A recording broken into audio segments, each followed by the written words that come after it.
Okay, good evening. I'm Professor Kim Stringfellow from the School of Art and Design at San Diego State University. I'm here with Scott Davis, who is the director of Medium Photo Festival. And I would just like to share that tonight I'm actually hosting from Joshua Tree, California, which is the traditional and current homelands of the Chumwavy, Serrano, and Cahuilla people. Of course, those of you down in the San Diego area, you are in a different indigenous area. I would like to introduce tonight's speaker, who is Chip Thomas. I am so excited to have Chip finally do this talk for SDSU Visiting Artist Program. I think, Chip, we've been working on an idea of this since before COVID in 2019. So this is wonderful that we're actually able to do this talk with you. I know you're very busy. Chip Thomas is actually a photographer, public artist, activist, and physician who's been working in the Navajo Nation since 1987. There he coordinates the Painted Desert Project. It's a community building project which manifests a constellation of photo-based murals across the Navajo Nation. So I'm gonna make my introduction very short because I'd like Chip just to get right into sharing his work with you, which I'm so excited to share with you tonight.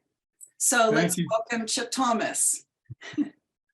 Yeah, thank you, Kim. Thank you, Scott. It's a pleasure to be with you all. So is this the same SDSU that played in the men's NCAA tournament? Yeah, I was pulling for you all. I'm sorry that didn't work out. Yeah, so thank you for the opportunity to share some time with you. All right, so here we go. Stories told and retold. I'm starting with one of my favorite quotes by a physician I don't know by the name of Mark Hyman. The power of community to create health is far greater than any physician, clinic, or hospital. I'm going to start my introduction by way of introducing my family. This is my dad, James Edward Thomas Sr., obviously a physician.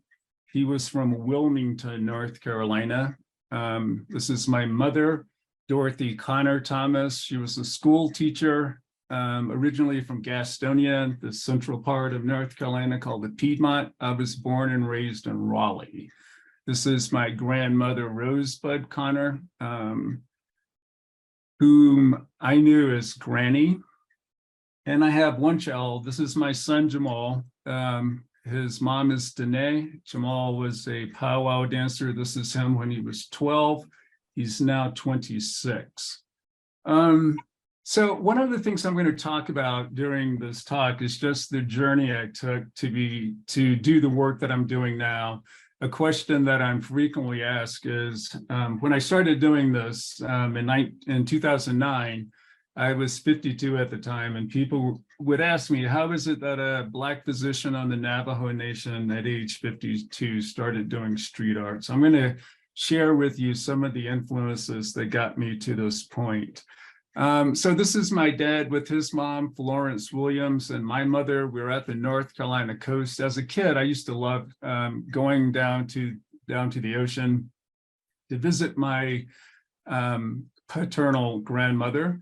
My dad would come get me out of school maybe twice a year, and we would do this trip. It was about 3.5 hours from Raleigh. And prior to leaving, my parents were adamant that I use the toilet because they did not want to stop en route. And the reason they didn't want to stop en route is because one of the towns we passed through is called Smithfield, which wasn't welcoming to Black folks. I point this out, the sign actually went up kind of late. It went up in 1968. The reason it went up, though, is because North Carolina desegregated the public school system the following year. Smithfield saw what was coming and wanted to make it clear they were not about this integration business. But a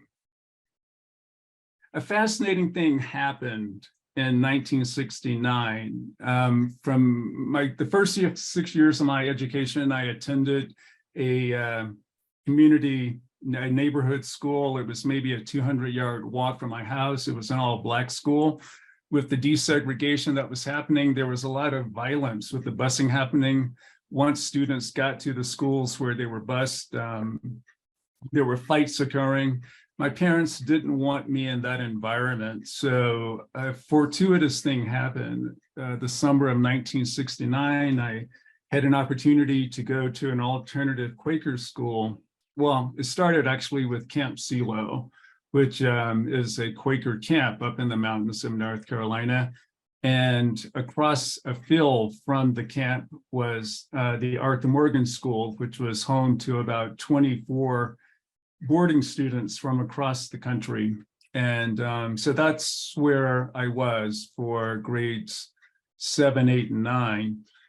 It was a fascinating experience because Quakers are all about seeing the light in everyone and realizing that everyone in community has a contribution to make. Those contributions are different. There was an emphasis on building community through decision-making by consensus. And a lot of the experience of being at the school was about having experiential experiences. We would do work projects. We would start the day with work projects. This is us. I think this was my second year in 1970. And at the school, there were as many dogs as there were students. The first time I got a camera was in my 8th grade year. This fellow here, John Morgan, was a staff member at the school. He was the school photographer, and he had a dark room set up. And yeah, so the first time I got a chance to go into a dark room was then. So this is a dear friend, Alan Thatcher, who was also a camera head. Every day he was walking around shooting black and white film. But influences in the work that I later wanted to make came from people like Eugene Smith, member of Magnum Photo Agency, who had photo essays in Life magazine. I remember as a kid in the 60s, 70s, my parents every week would get Life magazine, Look magazine, and Ebony magazine. Never being a big reader, I always enjoyed looking at the photos, and just was really, I just found them to be engaging and to take me places I wasn't aware existed.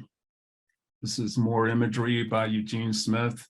This is from a photo essay in Japan, a fishing village that was impacted by mercury poisoning. Dorothea Lange has a quote that I love about the camera really just being a tool or an instrument that teaches people how to see and be together without the presence of the camera. Eugene Richards is another big influence on my development and growth as a photographer. When I came to the Navajo Nation in 1987, I'd been shooting, as I said, black and white since 8th grade, but in truth, I always put the camera on automatic and just tried to focus, and that was it. But coming here, I decided to spend some time actually learning black and white photography and built a home darkroom, which I worked on consistently for 22 years. And in 92, I had an opportunity to spend a week in Santa Fe with Eugene Richards. And I wanted to pick his brain really because this was, again, 92, Eugene had just done a series in Life on the crack epidemic in 3 cities in the Northeast, 2 in New York and 1 in Philadelphia, 2 communities in those 2 cities. And this photograph just really blew me away. You know, my question for him when I had a chance to meet him and spend time with him was, how is it that you, as a middle-class white dude from Massachusetts, you know, got to be in the space with these people and gain their trust and were able to take these images and tell the story? Another influence on my art practice is Diego Rivera. His wife Frida is an influence as well.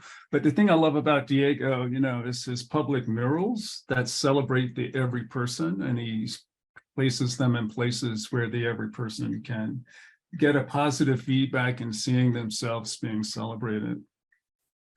Another big influence. So 1983, I finished medical school in Nashville, Tennessee, and started my family practice residency in Huntington, West Virginia, which isn't that far from New York City. The movie Beat Street, for those people who are into hip hop, was released, I think, around 1983. And I was really taken with this movement. You know, it was dynamic, it was concurrent with punk and a lot of DIY energy about it. But while in West Virginia, I traveled to New York as frequently as possible, trying to find painted trains, painted walls, you know, going to gallery shows and Keith Haring's pop shops. Speaking of Keith Haring, here we go. This is an example of his subway work. I wish I'd seen this, but I never got to see any of his work in situ when I was visiting New York. So this is where I am now. The government, out of the Great Society of Kennedy and Johnson, as part of the war on poverty, there was a program launched to address, well, there were three major social programs that came out of the Great Society. One was the Peace Corps, another was VISTA, Volunteers in Service to America for teachers, and then the National Health Service Corps. So I attended the same medical school, actually, that my dad did. I was a legacy kid. And in Nashville, Tennessee, called me Harry. It was founded in 1876 for freed and enslaved people. But the government paid for me to go there for 4 years. And I knew that when I finished my training, I had to work in a health shortage area. And a dear, dear friend from medical school told me there was an opening at the clinic where she and her husband were working called Inscription House Health Center. My friend's name is Lavera Crawley. And she said to her husband, you know, I think this place would really resonate with Chip. So she and Jeff, her husband, were here for 5 years, and I am in my 36th year now. But this is where I am. This is the Four Corners area. Here we are in Arizona, Utah, Colorado, and New Mexico. Part of the reason my art project grew legs and started resonating with folks is just because of where I'm located. If you look here, there's well, this says the Little Colorado River Gorge Tribal Park, but this is the road to the south rim of the Grand Canyon. This is the road to the north rim of the Grand Canyon. Page and Lake Powell are here. Monument Valley is here. Four Corners Tribal Park is there. Canyon de Chelly is down here somewhere. So there's a lot of local and tourist traffic on these roads with people seeing the work. Just a little background on where I am. It's important to know this because the imagery that I choose to put up really is part of a conversation I'm having with people on the Navajo Nation, being trained as a physician. When I see people in the clinic, I'm attempting to create an environment of wellness within the individual, but with the art project, I'm consciously choosing imagery that I think reflects the community, the culture in a beautiful way, in an effort to create an environment of wellness in the community. That's important because, and this information is a bit dated, it comes from the 2010 census. Median household income on the nation 13 years ago was less than 30,000, just under, which was about half the income of the state of folks in the half the income of the rest of the state of Arizona. Poverty rates on the res, 38%, more than twice as high as the rates in the rest of the state. About half of the children under age 18 are considered to be living in poverty. The unemployment rate is 50%. I take the time to read this because these figures blow me away. On the Navajo Nation, there are 5 resources that are being or have been exploited for power and Yeah, mainly for power actually, but there's coal, oil, natural gas, uranium, and water and aquifers. One would think with those resources, these figures would be totally different from this, that the unemployment rate would be less than 5%, less than the national average. Um, and the poverty rate would be, zero. But because when I came in 87, the tribe was receiving less than 10% of the revenue from all of those resources. As I speak to you now, 25% of my patients still don't have running water or electricity. And with, poverty comes social ills and challenges, such as, this is looking at morbidity and mortality, comparing Native communities across the country to non-Native communities.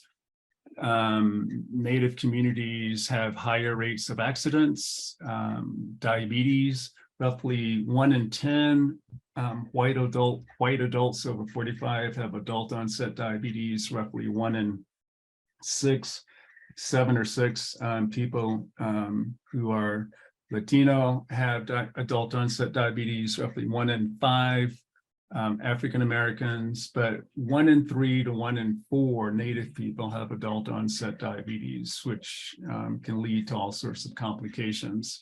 Alcohol-induced deaths, the rate is higher on Native lands.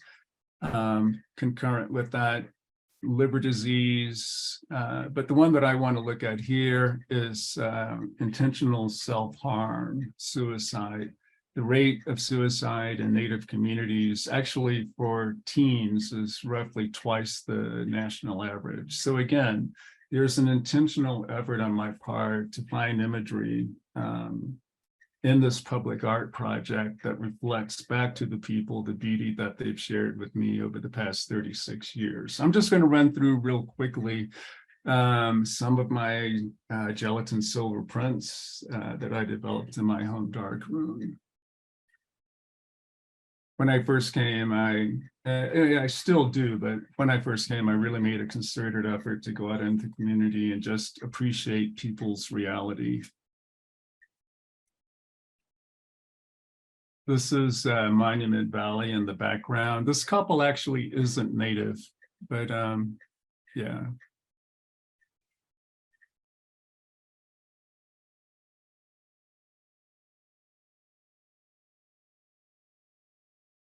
This is one of my patients from a home visit back in the late 80s. So, as I'm going out into the community, getting to know people, over time, people are getting to know me as well. I mean, I think by this point, people know me pretty well. There's an expression within the community, though, that unless you've been around for a couple of years, people don't really take you into their trust. They want to see if there's consistency between your words and your actions. So in 1992, I finished my 4-year obligation to the government. I was free to go.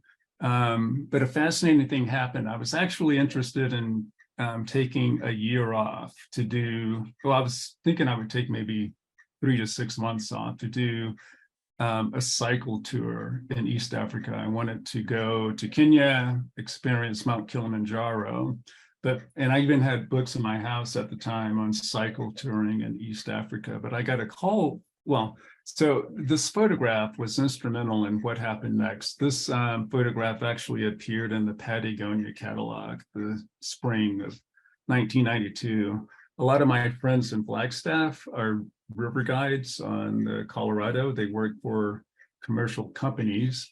And what this guy, David Edwards, the guy who took the photo, did, a few guys would do this actually, is they had an arrangement with Patagonia, the clothing company, and Patagonia would send the guides clothing. The guys would have their friends wear the clothing on the river trips. The river trips are about 2 weeks long, 13 days, and Dave would photograph them, and if Patagonia ran the image, then he would either get a $400 clothing credit or cash.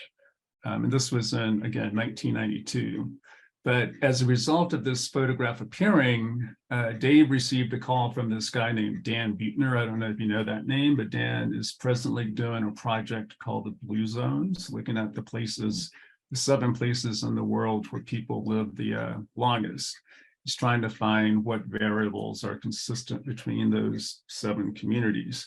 But prior to doing that work, he was doing expeditions where he developed curricula for schools, grades K through 12, to learn about places he would explore by bicycle. And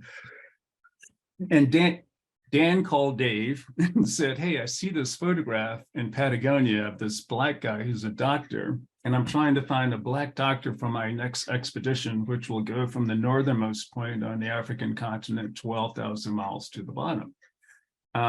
So I got to that trip, which was absolutely amazing. And while we actually got a Guinness World Record actually for doing this expedition, it was for time over distance on the African continent. So it was a specific record, but as you can imagine, it was quite the adventure. These are more prints, more images taken during the course of the bicycle trip. This is in Central African Republic. This is in Kampala, Uganda. This man had been moving bags of cement on his shoulder. These girls, this was again 1992, 93. The AIDS epidemic in East Africa was exploding. Sadly, there was in a lot of the cities in East Africa, there were groups of kids whose parents had been HIV positive and who passed away. So there were almost hordes of kids, up to 15, 20, walking around taking care of each other who were AIDS orphans. And they frequently would sniff glue. And in order to support that habit, they would, have unprotected intercourse, keeping this cycle going. But that's what's happening in this photo. This girl is sniffing glue. This is on the Masai Mara, still in Kenya. These women are Maasai.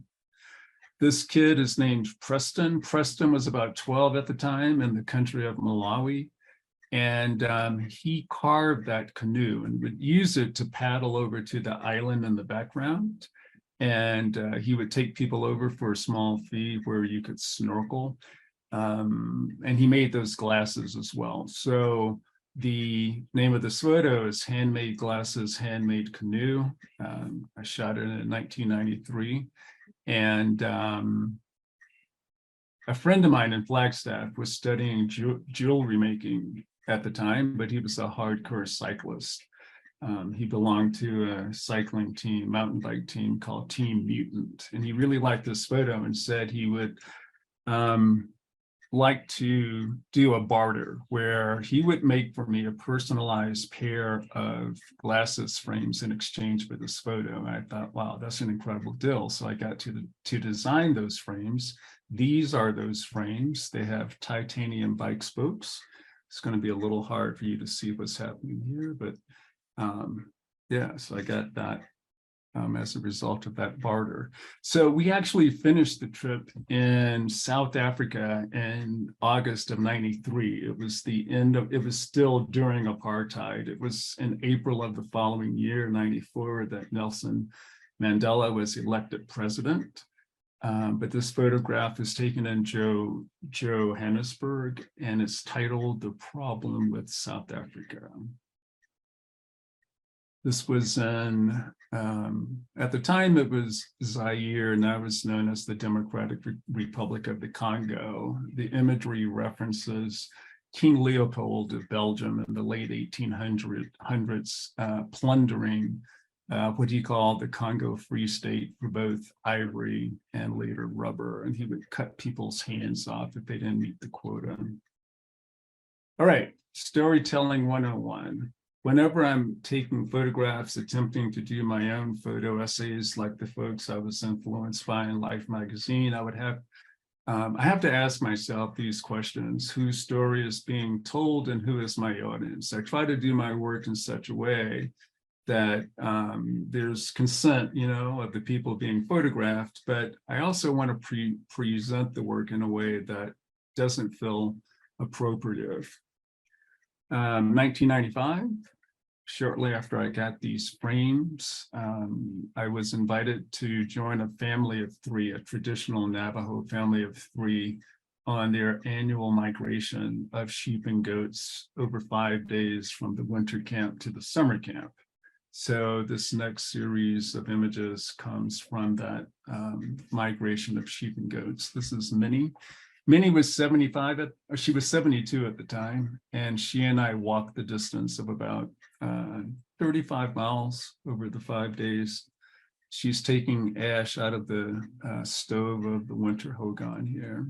That's the winter hogan. The hogan is a traditional dwelling for the Dene or Navajo. It has an earthen floor, and the roof here has an opening, so it communicates with the outdoors. There's a stove inside. That's what Minnie was cleaning. And because of the thickness of the walls made of cedar and earth, there's a lot of biomass, so it stays warm, quite warm in the winter. So yeah, this is Lula, who is the daughter. She was 45 at the time. Lula rode a horse for the distance. This is Ben. He was he's the patriarch. Ben was the only one of the three people I was with who was English speaking, but every day he would take off early in the morning with the sheep and goats and leave me with Lula and Minnie to pack up camp. And then we would catch him midday, have lunch, and then continue on. Lambs and kids were born during the course of the migration. They couldn't walk, so a harness was fashioned for them so they could ride. And this is a portrait of Minnie and Lula. These two photos are out of sequence, but this is the sheep and goats entering the corral at the end of the migration. And this is Minnie chasing those sheep and goats through Navajo Canyon, or Navajo Creek, actually. So it was nice, for the 22 years I was working in my darkroom, I was starting to get shows in a few places around the country, which I, really enjoyed that experience. This was in Flagstaff, I forget, maybe around 2003, 2004. And that experience was fascinating for me because I felt there was a disconnect in that, the people who were being photographed and whose images were being presented weren't the people who were in the space checking out the work. And as I said, since '83, when I became aware of hip hop, I've had a love for street art. And a fortuitous thing happened in 2009, in that since I did that bicycle trip, 92, 93, every 5 to 6 years since then, I take off 3 months from work and travel to different parts of the world. 2009, I had an opportunity to visit Brazil for 3 months. That was my second trip to Brazil. And just another wonderful thing happened. For the last 3 weeks of that trip, I fell in with an international community of street artists who were going out, meeting at one guy's studio in Bahia, in northern Brazil. And, they would look at each other's sketchbooks and come up with concepts for going out and doing work on the street. And before I left Brazil, one of the artists in that group showed me work by the French artist J.R., who had done this project in Rio in 2008, the year before. So I didn't see this actual installation. I just saw pictures of it. But when I saw it, it was like, it was the missing link for me, because it was, the first time I'd seen a black and white photograph, or any photograph really blown up to scale and used as street art. And at this point, I'd been in the darkroom 22 years, had a love for street art, and here was someone who brought it all together. So when I came back from this trip, just before I left, there was a guy from Italy who was a part of the group of artists who in my arms and said, you know, be well, but keep this energy going. And so when I came back to the Navajo Nation, I wrote to JR asking if he would do a project on the Navajo Nation. And while I was waiting to get a response from him, things are pretty distant out here. For example, the closest town off the reservation is Page, Arizona, where Lake Powell is. And 55 miles away. Not a lot of structures along the roadside. So I would wonder, so if JR were to respond, and if he were to come, where would he put his work? How would he engage the community? How does that process look? And after 3 weeks, I didn't hear anything from him. So I'm like, okay, I've been given a mission. I've been given an assignment to keep this energy going. It's starting to wane a little bit. So I Googled a recipe for making wheat paste and took a photograph to Kinko's to ask if they would blow it up, and went out one night. This was, I think Banksy's Exit Through the Gift Shop came out actually a year later. It may have come out in 2009. But yeah, so I thought the way you do street art is to sneak around at night and put work up. So I went out one night. This is one of my first pieces. And I went back less than 12 hours later, and the piece was already coming off the wall because I had no idea of what I was doing. But then an interesting thing happened. These are code talkers. I don't know if you know the history of code talkers and the Navajo Nation in World War II, but they are recognized as heroes because they spoke in code, and they had the only code the Japanese weren't able to crack during World War II or the engagement in Okinawa. So several of my patients have been code talkers over the years. And again, they're celebrated here on the nation. So this is a roadside stand where jewelry used to be sold. And as you can see, it's fallen into disrepair. It was literally falling down. But I love that maroon wall and thought, oh, it'd be nice to have an image there. And so I put this piece up one night, and a week later, I was driving by it en route to Flagstaff, and I saw some people over there. I didn't know what they were doing. So I wanted to document this image. I wanted to take this picture because, again, I put it up at night. So this was my first time seeing it during the day. And I pulled over and asked the people who were there if I could take a photo of this image. And they said, yeah, you may as well. Everybody else has been taking a picture of it. And again, this is on the main highway between Lake Powell and Flagstaff. There's a lot of tourist traffic. So I asked the guys, so what are you all doing? And they said, so many tourists stopped to take a photo of this piece that they decided to start using the roadside stand again. I thought, well, that's awesome. So I told them I put that piece up, and they thanked me. They shook my hand and asked if I would put something up on the other side to stop traffic coming from the other direction. So that's when the engagement with the community started, and these are some examples of pieces that I put up. These corn stalks and this raven are actually lino cuts done by a kid I met who was a student at Prescott College. And we, for about a year, did work together. This is another collaboration with him. I had seen a show in San Francisco, a show of work by John Baldessari, and came back. So this is Minnie. This is Lula from the Migration of the Sheep and Goats. This is Minnie under the influence of John Baldessari. And this is Marie Madman, also under the influence of Baldessari.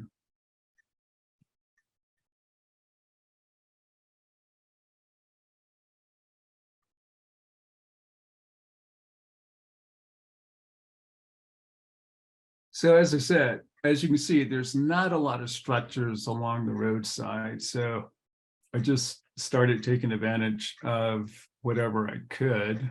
And at this point, I wasn't always engaging people, around the structures I was putting work on. I just go out and get it up. At this point, I was working during the day because as the pieces got bigger, I needed to be able to see what I was doing and to align the pieces of paper. And because there's not a lot of walls, I have to recycle walls. It is paper against the elements. The elements can be harsh. We're at 6,400 feet here. We had more snow here than I remember in my previous 35 years. This past winter, it gets super windy, blows a lot of sand. So the pieces take a beating.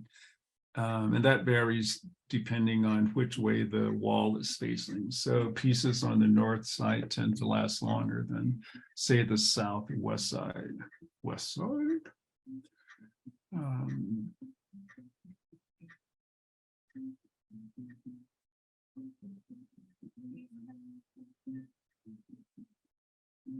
This is the Little Colorado River Gorge here. So the road that goes by this area goes to the south rim of the Grand Canyon.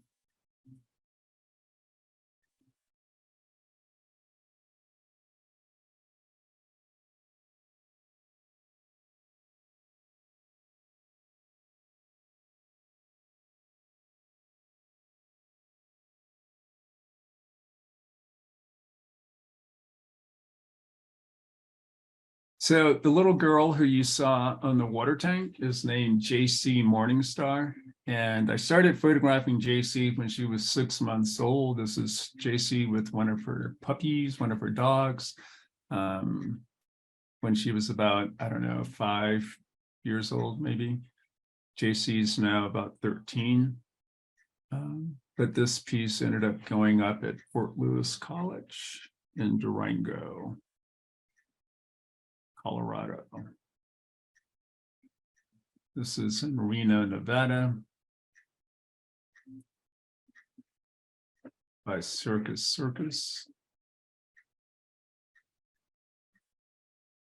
That same piece in Reno. This piece I really like. This is the sheep and goats I showed you as they were going into the corral at the conclusion of the migration.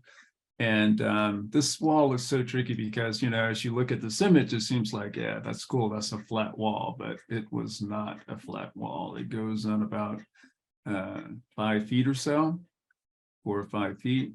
And the trick was trying to make that image appear to be one confluent image on a flat surface. But thanks to a friend who frequently assists me, he was able to figure it out. This is Jordan. Came into the clinic one day with his dad. I was curious about his tattoos. I went to visit him to hear his story a bit more. We hung out on the porch and he told me stories, let me get some images. And then this piece went up a few months later in Phoenix during October of 2020, when the pandemic was still raging. We wanted to do something that gave people a positive message of hope during that time. That's a huge building. It's a little hard to see, but it's about 30 feet tall and it wraps around. So that image comes around under 3 separate walls. I put it on a building close to me. This is en route to Monument Valley. It's only about 30 miles from my house. This was taken this past winter. This site is being vandalized in that building. It may be down now. So Kim, you said you're in Joshua Tree. This was from, I think it was 2017. There's an event called Joshua Tree Triennial, an art event that happens every 3 years. I had visited the Salton Sea and wanted to do a piece that spoke to environmental degradation, climate change. And so this piece was actually put up en route to the Noah Purifoy sculpture garden. I don't know if that means anything to you, but he was the curator for many years for the Watts Tower in LA. This is the interior of that space.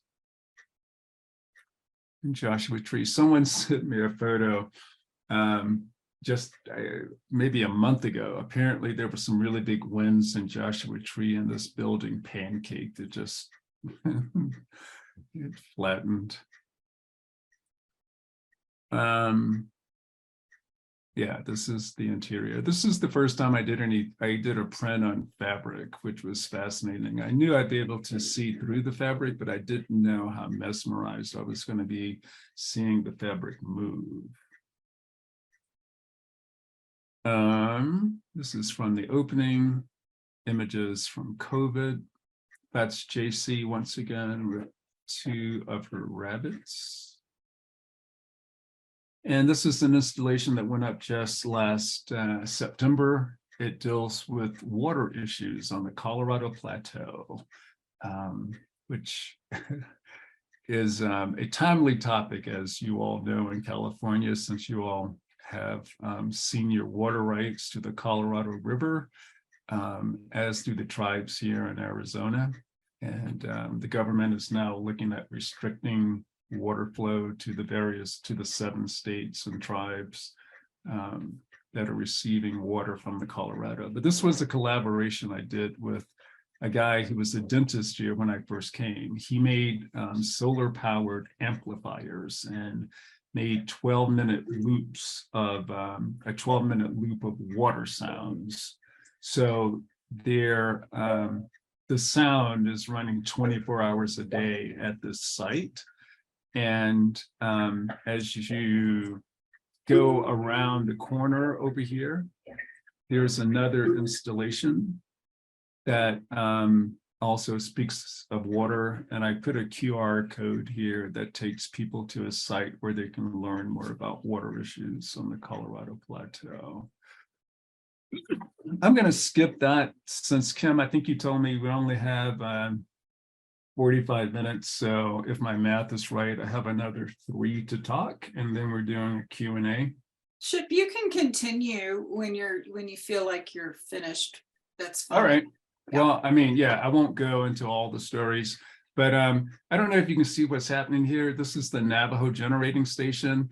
These 2 figures come from the Lakota tradition. I did a collaboration with a multidisciplinary artist, Janupa Hanska Luger, who made these, the regalia for these mythic figures who have come back to Earth to tell people that we're living out of balance and we don't have a lot of time to get things together. When we took that photo in 2018, that was actually on the train track that went from the Peabody Coal Company to the Navajo generating station, where we imagined a time when all of this infrastructure would come down and we would stop essentially exploiting the earth in the way that we do. Never imagining that it would actually happen, but indeed the price of coal dropped, and yeah, the mine closed, and that power plant was decommissioned. This is actually Edward Muybridge's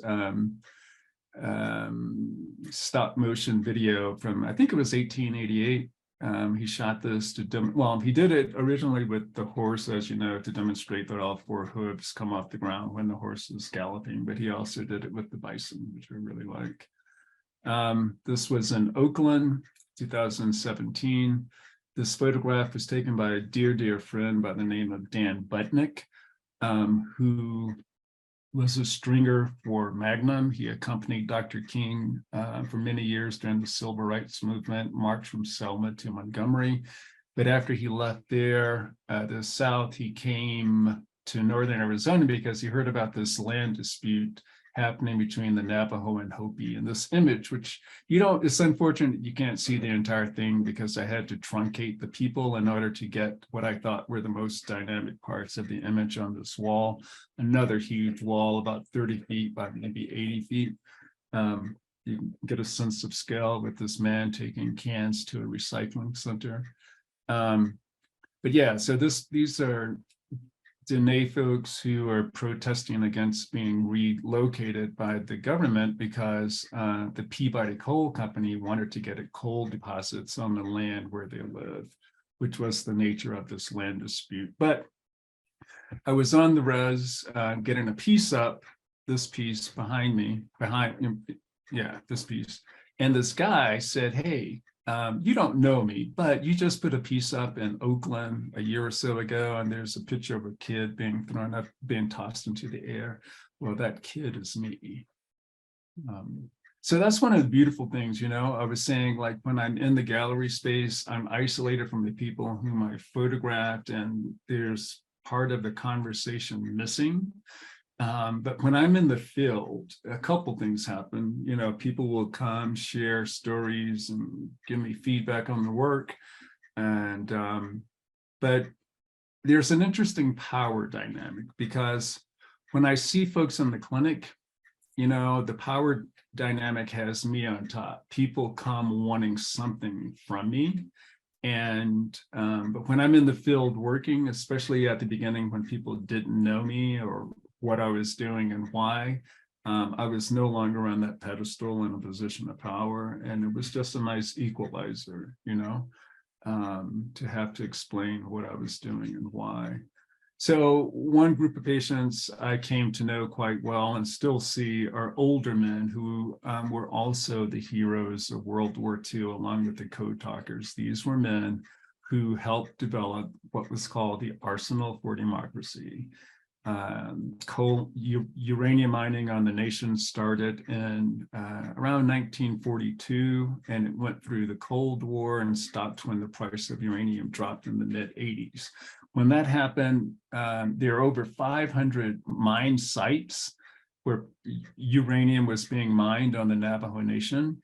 And because the mines were operating under mining laws for precious minerals from the late 1800s for copper, nickel, silver, gold, they weren't responsible for having to clean up the mines. So now those sites are not Superfund sites, and they're leaching radiation into the water supply, into the land, which is impacting animals and people. So I see a population of men who worked in the mines or the mills processing the ore, and they're getting benefits from the government. This was Mr. Mannheimer, who died actually maybe a week after that photo was taken. So this just talks about where the ore was coming from. You probably know that the early 1900s through the 1930s or so, uranium was promoted as a panacea, as a cure-all. And it was really the case of the women who were painting the clock dials, the radium girls, I think they were called, that they brought a class action lawsuit against the company for whom they were working, because they were starting, this is the technique, lip dip paint. But they started developing horrible soft tissue cancers and dying at young ages from their exposure to uranium. I know my time is winding down. I'm not going to get to all of these. You can continue as long as you have images to share, Chip. Okay. But you said there's 800 people there, and I would imagine they're getting restless. This is JC once again with her sister Gracie. So one of the studies that's being done on the Navajo Nation is called the Navajo Birth Cohort Study, that looks at the effect of heavy metal exposure on women in pregnancy. And sure enough, Gracie, who I took care of her mom during her pregnancy, her mom was exposed to heavy metals, and Gracie is a part of that study. Yeah, and there's JC and Gracie standing by their portraits. I'm just going to show one other project here that I did. And the reason I want to show it is because it just shows, I have a large fabric piece in this installation. This is in the San Luis Valley, southern part of Colorado. And this community is fascinating. The San Luis Valley, the southernmost point is Taos in New Mexico. And it extends, the valley extends 130 miles or so north. It's roughly 70 miles wide, and the average elevation of the valley floor is between 7,000 and 8,000 feet. It's the largest valley in North America. And it was settled by Native people, of course. And in the 1600s, the Spanish started coming up, and there were also Mexicans. So this valley still traces their heritage to either Spain or Mexico.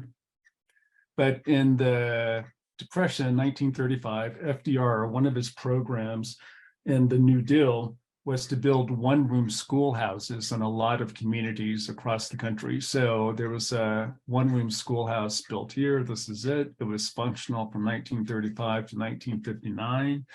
And I was invited to do an art project. So I met people who attended the school. Let me just point one thing out. This is such a beautiful building. It's made of adobe. You can see the roof is pretty much gone. Rafters are exposed. And there are no doors on the building. So what you see on the ground there is all dried cow patties. The cows like to wander in there in the summer and hang out in the shade. But yeah, this is the space in which I was invited to work on the outside and the inside. So I met people who attended the school towards the end of its tenure, around people who went to school there 58, 59. And I asked them to share with me photos of themselves from the time they went to the school. This man's name was Cletus. That was him as a youngster. Cletus with his mom and brother. Cletus with camera that he had from that time. More family photos. That's his mom. I can't remember her name. The last name is Romero. These are her family photos.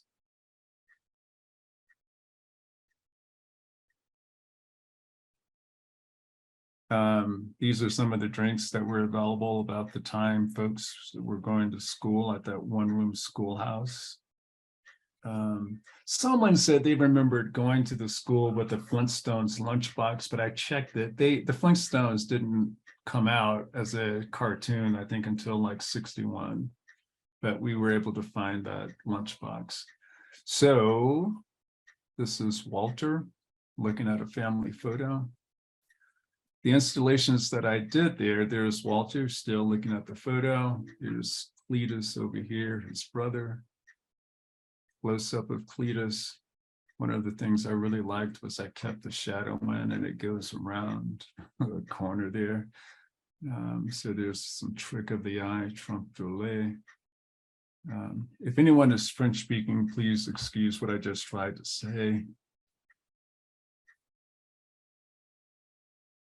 This is inside the school building. This is, so yeah, I made a collage of a lot of the photos that I took and did an installation, a fabric installation in the school building, and would just, go back day after day and just see how it was impacted by a subtle wind, by a brisk wind, bright light, soft light. And was able to capture some really beautiful images from that. Yeah, this is you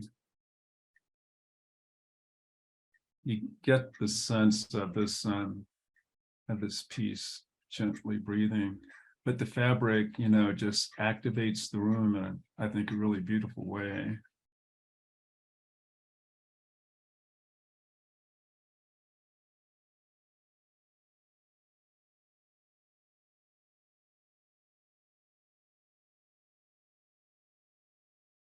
That's, I don't know if she's in any of those photos, but that's the sister of Cletus. This is Cletus with his portrait. All right, I'm going to stop here. This is actually for a project that I'm working on presently that's going to open in the San Luis Valley at Fort Garland Museum, which was built in 1853 during the period of westward expansion after you all discovered gold there in California in 1849. The fort was built, as you know, forts were built to protect settlers and to protect them from the native problem, the Indian problem. And one of the fascinating things, correlations that I made in getting ready for this exhibition on the Buffalo Soldiers was the role of Buffalo Bill and Buffalo Bill's Wild West exhibition in promoting the stereotyped image that we have of Native people to this day, not just people in the States, but people all over the world, really. This image comes from Italy in 1906, where Buffalo Bill's Wild West was doing an exhibition. The thing I love about this image is that that wall is wheat pasted. Buffalo Bill was a master of promotion. Actually, I will skip ahead to just one thing here. Well, this is an interesting thing. So 1898, I mentioned King Leopold and rubber being extracted from the Congo Free State. So one of the things that started happening around the turn of the century was tires on bicycles started to have air in them, and they gave a smoother ride. This bicycle expedition went from Missoula, Montana, 1,900 miles over 41 days to St. Louis on bicycle with Buffalo Soldiers, because there was their commanding officer was a white guy who finished at the bottom of his class at West Point, but he was a cycling enthusiast, and he wanted to demonstrate to the military that bicycles were as effective a form of transportation as horses, and they don't cost as much. You don't have to feed them. They don't get sick. They don't have broken legs. They don't die. So yeah, the Buffalo Soldiers did this amazing expedition. And so this young lady, long story with this, but her dad was a guy named John Taylor. John Taylor was a Buffalo Soldier, had been a translator for the US Army in the late 1800s. He was in Arizona and southern Colorado. He was actually the first non-native settler in La Plata County, where Durango is. So it fascinates me that the first non-native settler in Durango was a Black man. And there he is, John Taylor with Dick Buckskin Charlie. That's John Taylor in Durango with Kitty, his wife. Kitty is this girl. Things were a little different back in the day. When John married Kitty, he was 54, she was 14. So this is Euterpe. This is the little Afro-Native girl who was standing there with her family. This is her mom. That's Kitty, in fact. And this is the great-grandson of John Taylor, the grandchild of Euterpe, Johnny Taylor Valdez at Fort Garland. We had an orientation for this Buffalo Soldier project. And yeah, so they all came. That's Johnny Taylor Valdez with his family. So one of the things that happens frequently is people will ask me, so what impact is this project having on the reservation? How do people feel about it? And I don't really have any metrics to measure that, but a patient told me a story. He said, anytime we were driving down the street, and you know, the reason I showed the photo of the migration of the sheep and goats is because sheep, there's an expression on the nation here, it's sheep is life.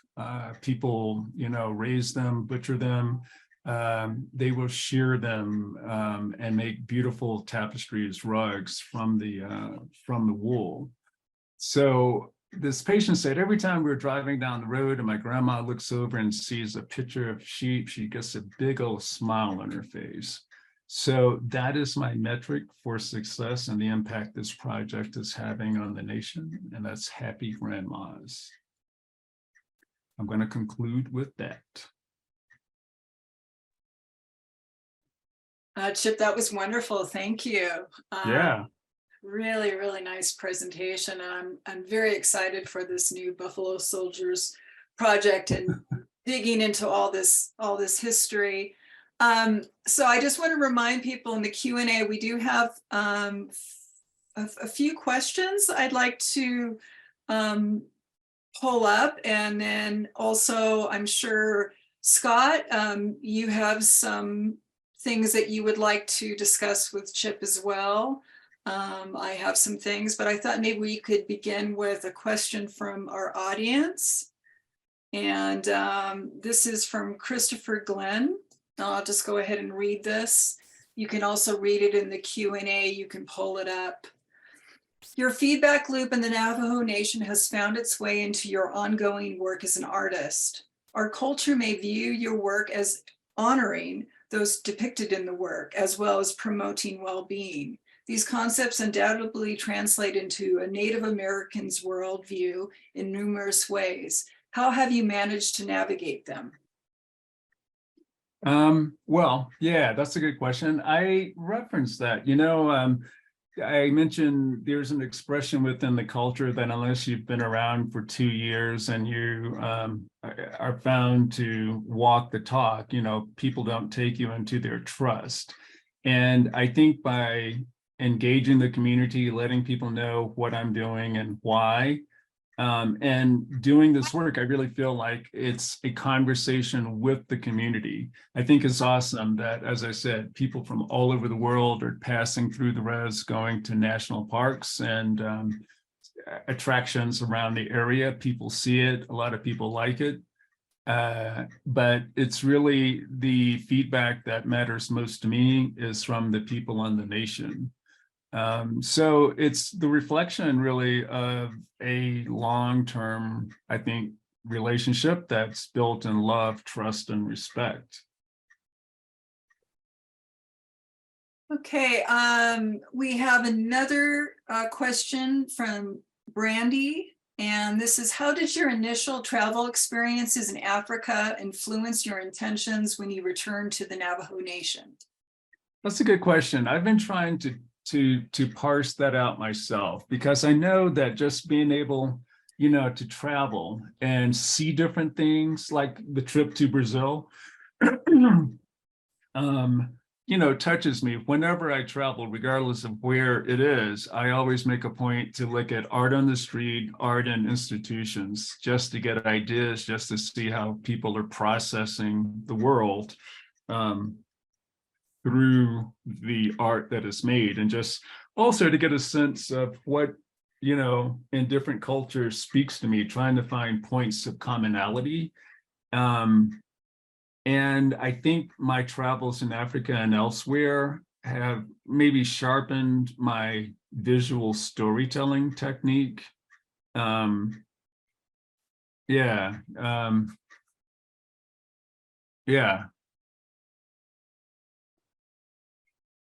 Okay, this is from Anonymous. How are these images scaled up? What process gets them on the structures? Yeah, so they're scaled up in Photoshop. I start by identifying a wall that I want to work on. I go and measure the wall. I take a picture of the wall. It helps if I stand directly in front of the wall as opposed to askew. And then I will find in Photoshop, I'll play with the composition such that I know the size of the wall, I know the composition, then I will start working in 1/10 scale.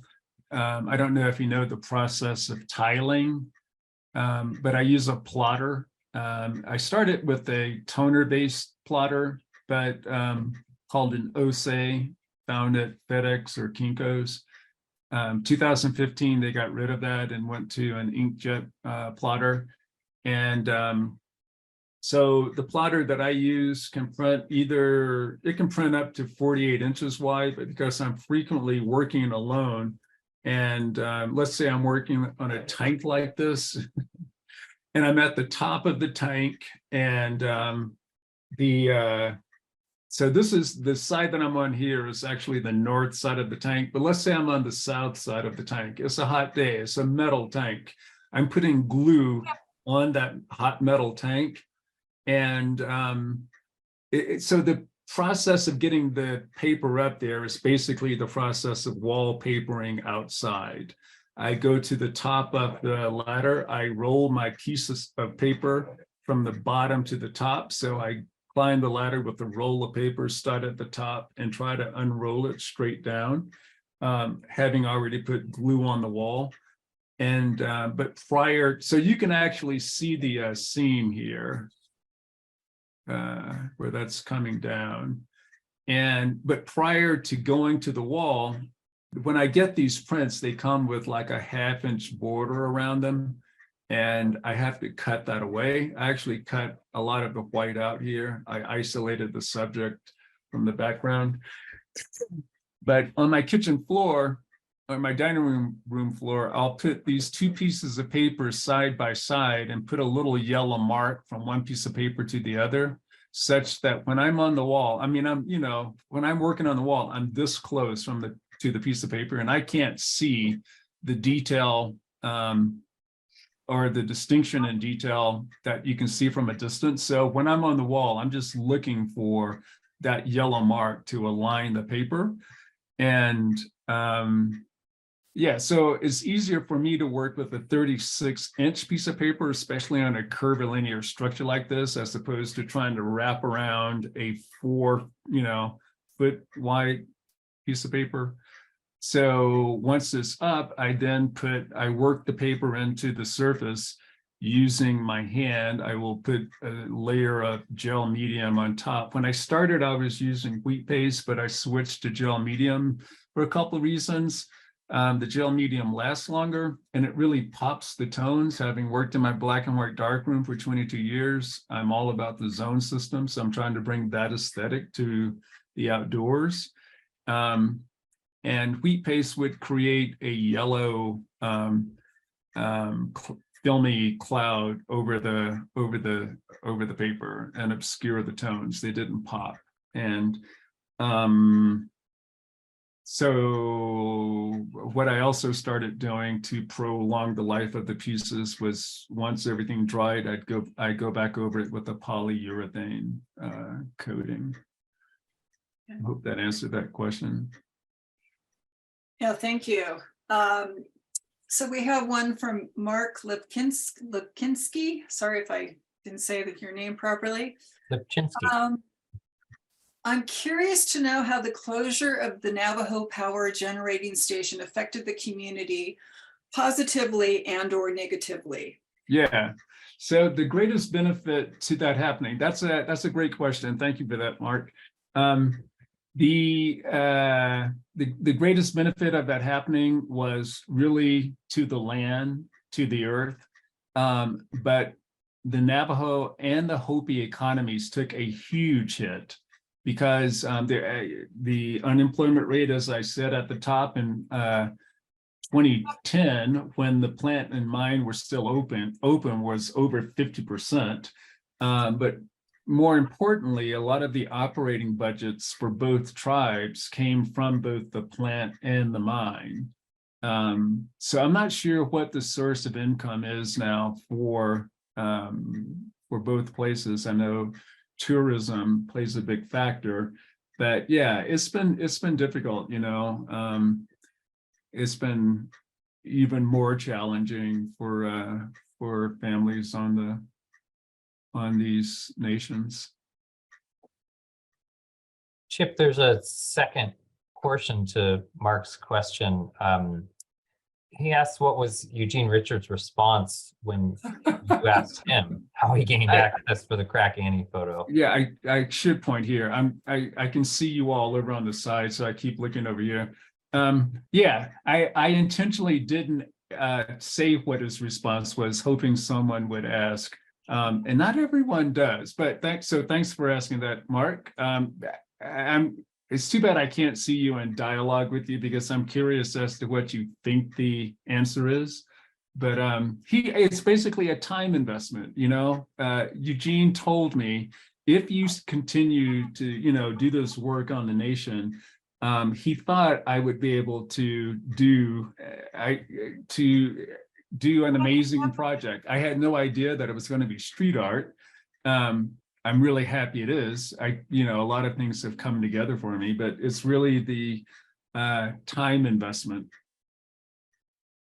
Yeah, but Eugene, for that project in Philly and New York, worked with someone from the community who had a connection to the communities of people who were using crack. And he was working with a writer, I think, who already had that connection. So he was able to get that amazing access. Chip, we have a few more questions live. One we skipped from Brandy, who asked where you're sharing the video work. I'm curious, maybe that's on the Instagram account. I put the Instagram accounts, both the one that's currently kind of frozen and your new one. Yeah, so Scott, since you said it, I'm just going to throw it out there. If anybody knows somebody who works at Instagram, hit me up. I got hacked a week ago. Over 12 years, over 750 photos are now, I can't even see them anymore. But I do have a blog that is jetsonorama.net. So the videos are on that blog. There are some videos on Instagram on the jetsonorama site, but yeah. And then we have a question from Stefan Frutiger, who asked, he says, I experienced in Monument Valley that the Navajo people do not openly showcase the impact from uranium mining. There's little information available in the tribal park. As an artist, how do you approach this? Specifically meaning balancing the privacy of the people who lost many relatives and friends to cancer versus raising awareness for this difficult topic and the legacy, et cetera. So I don't know if you all know the name Judy Pasternak. She's a writer. I don't know if she's still writing for the LA Times, but she was a writer for the LA Times. 2015, I was invited to take part in a project that looked at the legacy of uranium mining on the Navajo Nation. And it was really an introduction, a more complete introduction to this legacy of uranium exposure. What I have found in my work as a physician is, you know, people want these sites cleaned up because they and their family members are, you know, dying from cancer and or respiratory illnesses. So I think because I have, you know, a different type of relationship with people in the community as a physician and have been here for so long, I have a degree of trust. I would like to think that people see me walking the talk and are willing to let me tell stories that I think people from outside the community would otherwise have access to. As a quick aside, you know, there's some really nice stories that have come out of this work that I've been doing. 2012, I started inviting street artists from around the world to come out and spend 2 weeks with me on the Navajo Nation. I would send movies to them I wanted them to check out. I'd send books that I wanted them to read to get a sense of how life on the Navajo Nation differs from life off the res, and then come meet people and then create work based on that experience. There's two brothers who are refugees from Iran called Icy, I-C-Y, and Sat, they're street artists.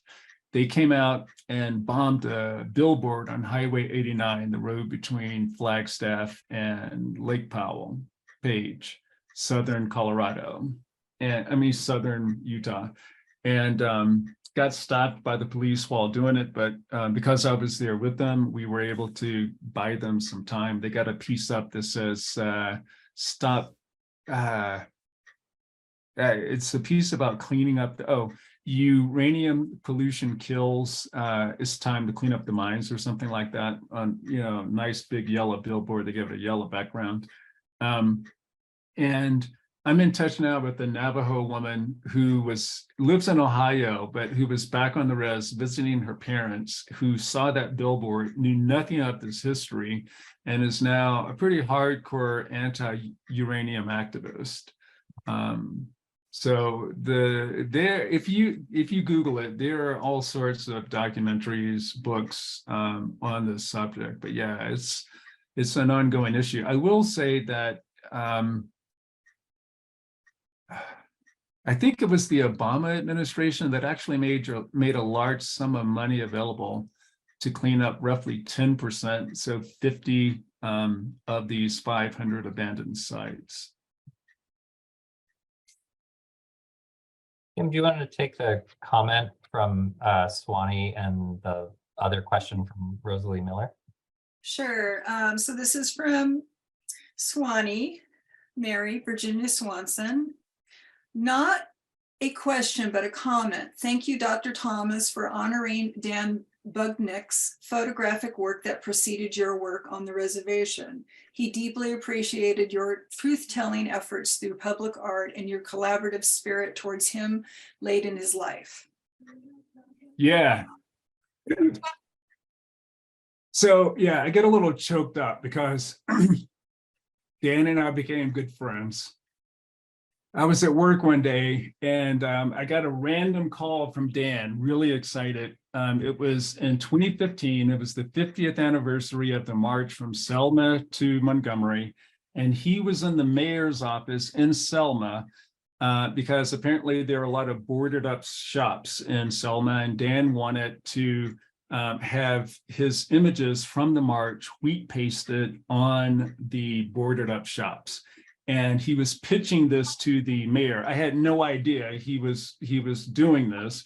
But again, I'm in my clinic and I get this call and he says, the mayor's on a speakerphone. He's right here. So we had this conversation and the mayor thought it was a great idea, but the mayor wanted to use his ad agency, his local ad agency, to put these pictures up. And Dan said, nope, I only trust Chip. And so it never happened. But yeah, I love Dan. Let me just tell you one other quick story about him. So he went to the March on Washington. And as you know, the plaza, the mall was just swamped with people. And so the majority of photographers who captured Dr. King giving the I Have a Dream speech were positioned in front of him.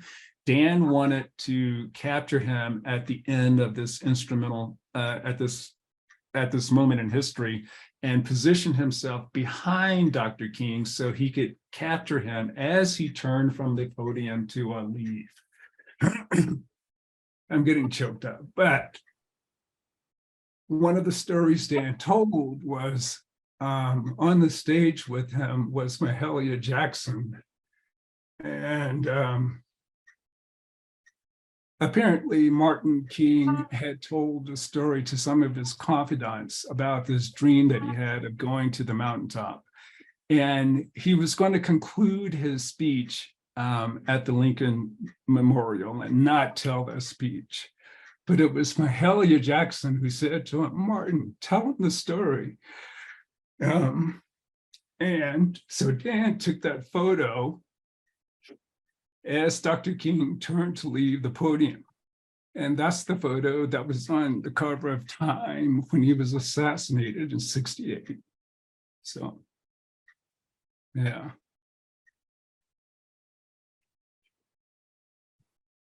Okay, I'm back.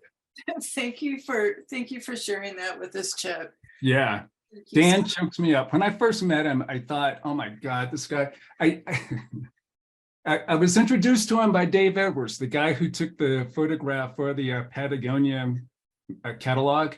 And I didn't know anything about Dan. I just thought he talks so much.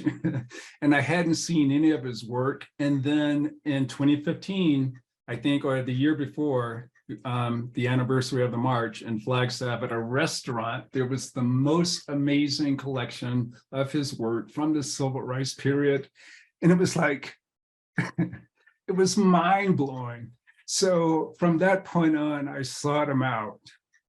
Yeah. Okay, this is from Rosalie Miller. Has Yeah. Has the Navajo I- Nation formally commissioned you to create an installation? Say it again. Has the Navajo Nation formally commissioned you to create an installation? Your work and work ethic are inspiring. Thank you. I know a Rosalie Miller. I don't know if it's the same one. I'm going to assume it is. I was approached by someone to get work up at the Navajo Nation Fair that happens every Labor Day weekend or the weekend after Labor Day. But no, I've never had a formal commission from the Navajo Nation. So this work, by the way, is self-funded. And the Painted Desert Project, where I invite artists out, money that I make from traveling and doing work elsewhere, I put into a bank account, and that's what's used to bring artists out to the Navajo Nation. But no, I've never gotten a commission. Chip, I have a question for you. Do you have a fiscal sponsor where people could donate to the fiscal sponsor and they can get a tax write-off? That I think this would be a great way to fund these projects. Yeah, that's a great idea. Yeah, no, I don't. Well, another time I'll share information with you. All right. And then when and I think this is interesting. Christopher Glenn, he wonders if you've created the largest gallery in the physical landscape. I mean, I think there is that possibility.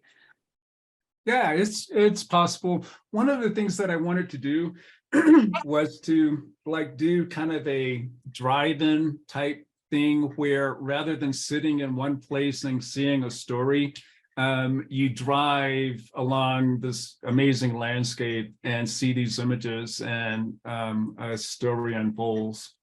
Yeah.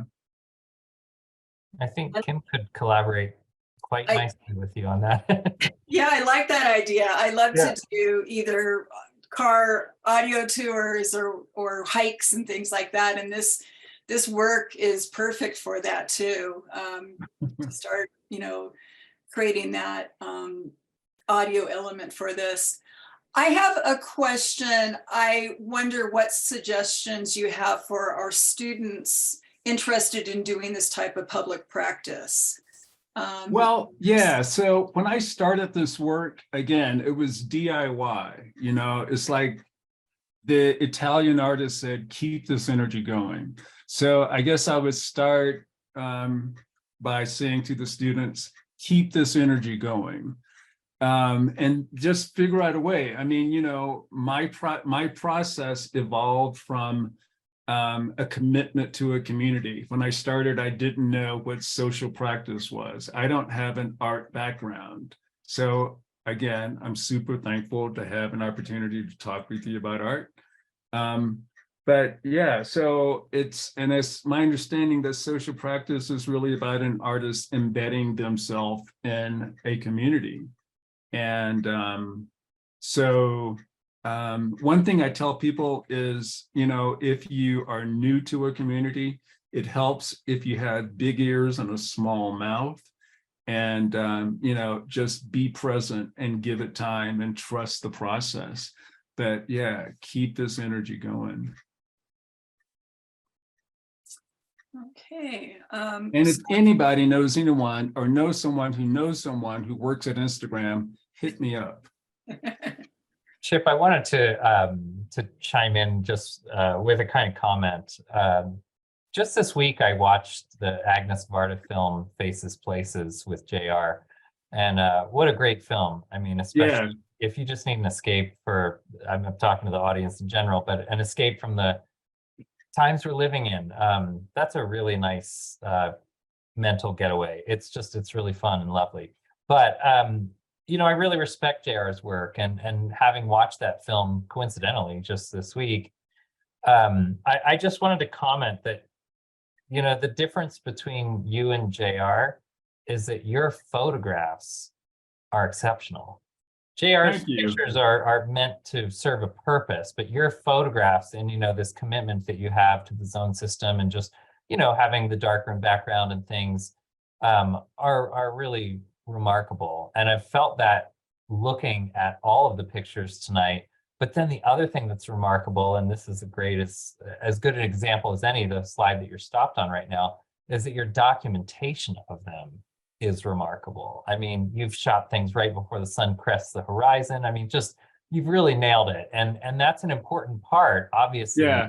of documenting this kind of work, right? That serves a social practice is you don't want to take a crummy photo of it. You want to take a nice photo of it that really honors the landscape, the people, the installation, everything. And I just wanted to share that it's Yeah, Scott, thank you good. so much, because, you know, I often wonder how people perceive my work in relation to JR's work.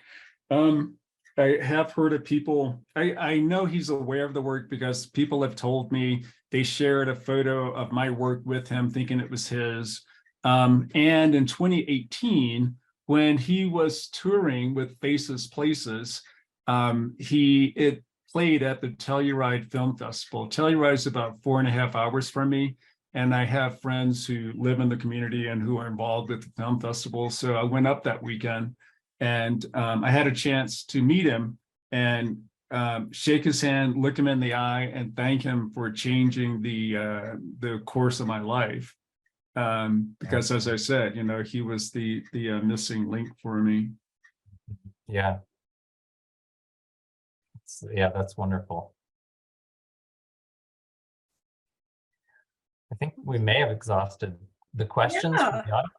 No, this Yeah, well, was, thank you for your time. I really enjoyed this session. It's been energizing and emotional. That Dan Budnick does it every time. There's actually a section in here where I took it out because I thought, I didn't know whether people would know Dan Budnick, but there's actually a section, and that section concludes with a photo of me. I took a selfie of us together at his bedside while he was infirm just prior to his death. So it's probably just as well that I took it out so I didn't bawl for the rest of the presentation. Well, it's been an absolute pleasure to see this work, to hear you speak about it, and to gain just, you know, greater levels of insight into it. Thank you. Right on.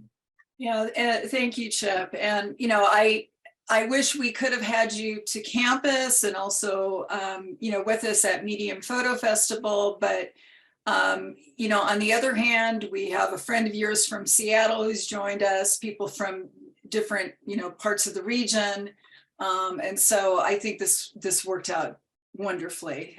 Nice. But hopefully we can, you know, if you do come to San Diego, you have to visit the School of Art and Design. So Yeah, well, I'm really sorry that I'm missing you all in the photographic event you're hosting this weekend. So Scott, is that your event, or? It is, yeah, it's through the nonprofit, and this is the final weekend. It's been a long run, a little bit different than what we've done in years past, but it's encompassed 2 full weeks, which the way this current calendar lays out was 3 full weekends. Yeah. Nice. Hey, Yeah. didn't JR do a piece in San Diego, a Yeah. collaboration with Vils from Portugal? Yes. Is it Yeah, running still? No, it was up for, you know, a short amount of time. It was really a 2-part project, and it was east of the border town of Tecate, Mexico. And it Well, was there was that one, but he did a collaboration with a Portuguese artist. Oh, okay. Downtown, the woman's hand is like this, on her face. And it was from the Women Are Heroes project from the image I showed in Rio. But it was just one of those portraits. This is why we need community. I didn't know that, and I'll admit. Yeah, Okay, anyway. so I think that is it for the program. I want to thank our audience for joining us this evening.